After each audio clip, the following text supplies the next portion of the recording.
I call Maggie Berry. Thank you, Mr Speaker. I rise with pleasure to speak to the Public Finance Fiscal Responsibility Amendment Act. As the Minister of Finance said at the beginning of this reading, he reminded us that the structure of the Act that we are amending does need amendments. It's all about improving the Public Finance Act 1989. This is a piece of legislation which for many years has served us well, as successive governments have gone and as New Zealand taxpayers, because what it does is it makes the public reporting and transparency provisions of that Act more strong than they have been. We need to keep the focus on maintaining low Crown debt levels.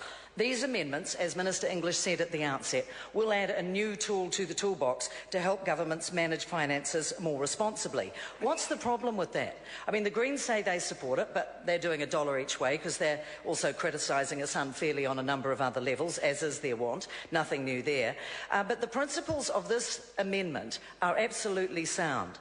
The third principle in particular, regular independent updates from Treasury, a pre-election update so that the public know what they're voting for, so that they know where we're at, and a statement every 4 years, because unlike the people on the opposing side, we recognise that things change. We need to be up to date, and we need to constantly reflect on our performance and measure it, and ensure for the sake of the taxpayers and the voters as well as ourselves, that there is a clear pathway and we understand what's going on, despite the sort of changes that might occur to derail the best intentions. We've heard a lot of stuff and nonsense and some thundering from the opposition benches about how this is absolutely not needed.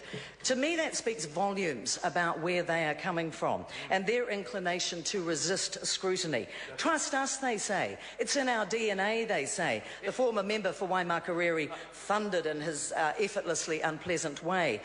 These are not things that we believe because we don't believe them. We don't trust them, and neither do the public of New Zealand, which is why they polled so badly in the last election and continue to poll badly. No matter who leads them, they still remain people who are deluded into thinking that people trust them.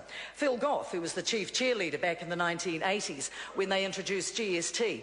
Let's look at the track record of these people, because basically what they did is that they campaigned on one thing and they transfixed all of that. They changed it. They flip-flopped. They told the people of New Zealand to vote in one way. When they got into office, they went from being a socialist party to somewhere further to the right of Genghis Khan. And Phil Goff, who's piping up quietly now, says, yeah, we learned from our mistakes. Well, actually, they never have. The delusion, and I guess that culture and mindset that they know best, nanny state. Remember the shower heads? Remember the lights that we were told we needed because that government knew best? Trust them. They know what they're doing. Well, actually, the people of New Zealand aren't fooled by that nonsense. And a piece of legislation like this brings them into line, makes sure that governments are held accountable and transparent. That's why they're not supporting it, because something of that kind really is an anathema to their culture. So from my point of view, when I look at this legislation, I see that it provides things that are absolutely necessary.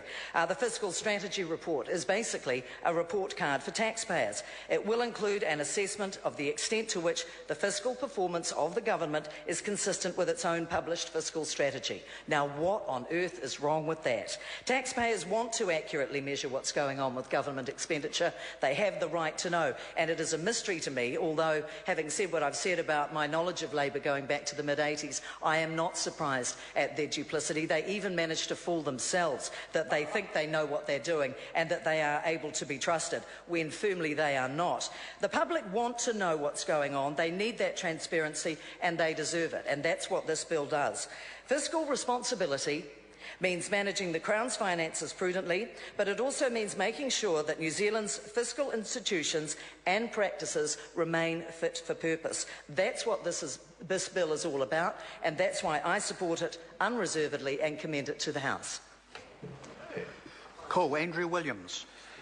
Thank you, Mr.